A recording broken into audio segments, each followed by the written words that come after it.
chapitre R et périmètre d'un cercle. Calculer le périmètre et l'aire d'un cercle de rayon 5 cm, en donner la valeur exacte et puis la valeur arrondie au dixième. Pour commencer, un petit rappel sur ce que représente la lettre pi.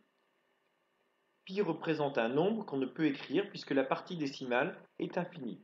Autrement dit, ce nombre pi ne peut être écrit sous forme décimale puisque le nombre de chiffres après la virgule est infini. Et donc, par exemple, dans l'expression 2 fois rayon fois pi, ceci permet d'écrire le calcul en laissant le signe égal, puisque l'on a ce qu'on appelle une valeur exacte. Si on remplace ici pi par une valeur arrondie, par exemple par 3,14, alors on ne peut plus mettre égal ici, mais environ égal. Calculez d'abord le périmètre. Périmètre, donc pi multiplié par diamètre. Ici, le rayon était 5 cm, donc le diamètre est le double, 10 cm. On doit donc calculer pi multiplié par le diamètre, c'est-à-dire 10. En prenant pi environ égal à 3,14, on est obligé ici maintenant de mettre environ égal, puisque on écrit une valeur approchée de pi, c'est-à-dire environ 31,4 cm pour le périmètre.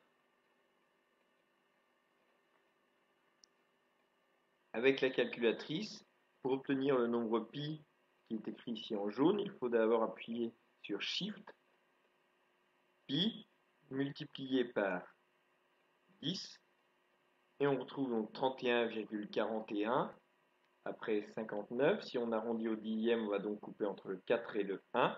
La valeur la plus proche est 31,4 comme il avait été écrit précédemment en prenant pi environ égal à 3,14. Pour l'air, on va donc calculer pi multiplié par rayon, ce qui peut s'écrire rayon au carré, R avec un petit 2 en haut, se lit rayon au carré, et a la même signification que rayon fois rayon.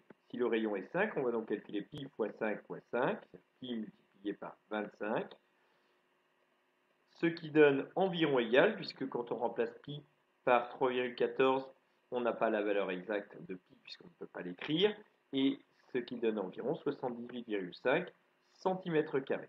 La valeur exacte ici, 25 multiplié par pi cm², ce qui donne environ 78,5 cm².